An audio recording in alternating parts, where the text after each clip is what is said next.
Chapter 24. If you live among wolves, you have to act like a wolf. Nikita Khrushchev, Soviet Union Premier, 1958 to 1964. I didn't tell Fritz my plan. Not only would he have accused me of every kind of stupidity, but he also would have been right to do it. However, he couldn't feel the aches in my body every night after hauling up those buckets. It wasn't just my arms or shoulders. Every part of me was exhausted and sore.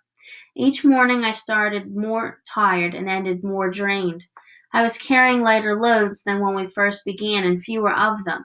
If something didn't change by the end of the week, Fritz would be doing all the work while I sat aside, useless as the growing piles of dirt. Police regularly patrolled the streets after curfew.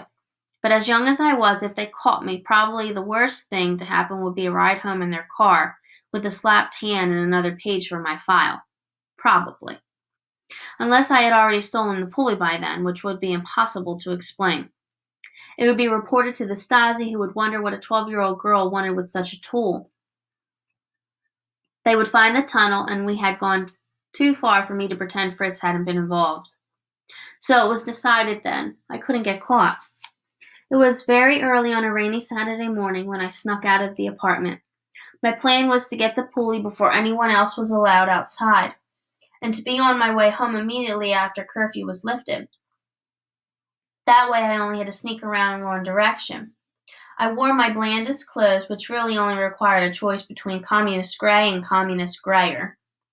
They would camouflage me against the walls in the early morning light. I also brought a small burlap sack and our sharpest kitchen knife.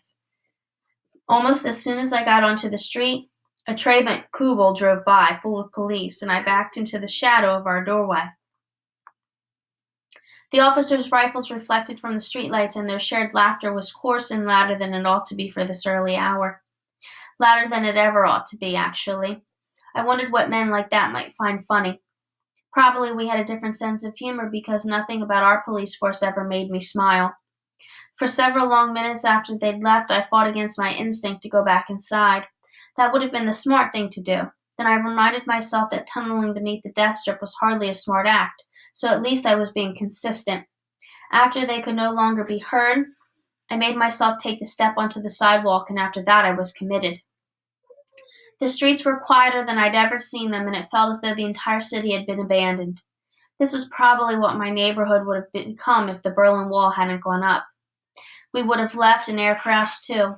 A family who lived below us also had plans to leave once. I was sure there were others. Eventually, the whole city would have emptied out except for the most loyal party officials and the Stasi and Grenzer officers.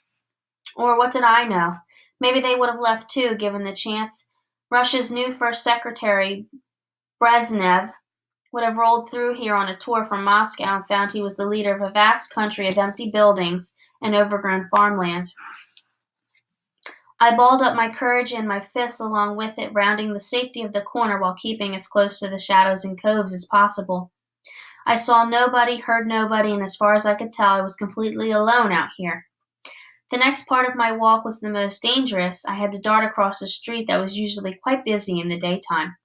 The rain would help, but it wasn't falling hard enough for a full camouflage, and even at a full sprint, it would take me 2 or 3 seconds to cross this wide street.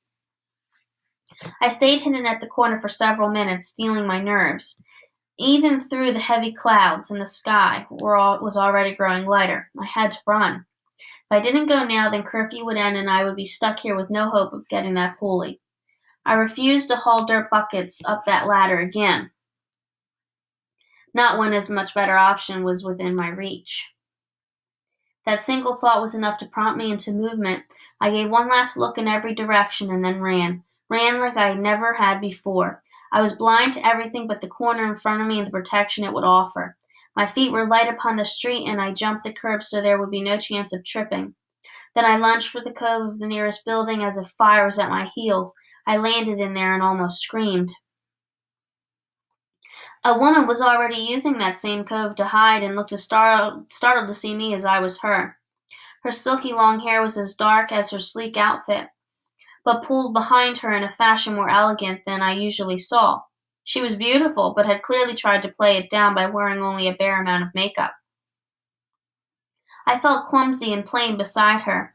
and would have left right away if I had anywhere better to go. Her face softened as she looked at me. I know you. Aldous Lowe's daughter, right? It bothered me that should know that, especially since I was certain I did not know her. She only smiled and said, It looks like you're no better at staying out of trouble than he was. But your father was a very inspirational man. He meant a lot to those of us who want to see things changed here in the East. She spoke of him like he was dead, the same way my mother often did, something I always resented, and she hadn't told me anything about herself. Getting no reaction from me, the woman said, It's not safe to be out here this time of night. She reached into her pocket and pulled out 5 Ostmarks. Could you use this? Ostmarks was German money. Frankly, I was so relieved that she didn't demand a bribe of silence from me. I barely even thought about the fact that I was the one receiving the bribe. She smiled when I nodded and pressed the money into my hand, then added, Shall we agree not to have seen each other then? Agreed, I mumbled, and she ran off the way I had just come, while I darted in the other direction. My mind burned with curiosity for who that woman was and how she knew my father. But there was a much stronger urge for me to get that pulley. The sun was rising fast. I didn't have much time. About 15 minutes later, I reached the neighborhood with the pulley. Since it was a weekend, several of the stores would be closed today, and I had some time before the rest opened. Many of the residents here would already have left for the countryside, drowning their troubles in a bottle of Pilsner. I hoped those who remained were sleeping in late. I breathed a little easier once I was in the lot with the damaged building.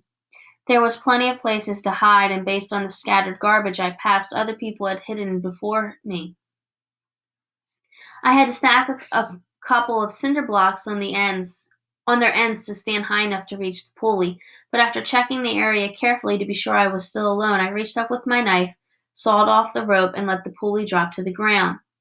I jumped down, hid it in my burlap sack, and crouched behind the rubble in the lot until the first signs of traffic grew around me. It was an easy walk home, but as soon as I rounded the last corner, I saw Fritz waiting for me on the street. His face was nearly purple, and his breaths were harsh and shallow. He grabbed my shirt collar and yanked me inside the apartment building, then twisted me around. What were you thinking? He hissed. My chest tightened as I got ready for the argument that was clearly to come. I had known he'd be angry when he learned I was gone, especially that I went alone. But my reasons were good. If he wanted to fight about this, we would, but I would win. We needed something, and I got it, I said. Nothing is worth what you did. How dare you, Gerda? I started to retort, but quickly lost any interest in arguing. Now that I really looked at him, it wasn't anger in his eyes. It was fear, more than I'd ever seen in my brother before. I opened the burlap sack just enough for him to see what was inside, and when I did, he nodded and tears streamed down his cheeks. He grabbed me into a hug, his stiff fingers digging into my back to communicate the worry still trapped inside him. He whispered, That was too stupid to count as bravery. What if we lost you? Never do that again, Gerda. Never do anything like that again. I gave him an apology, but only for making him so afraid. I could never regret what I'd done, because now we had a pulley.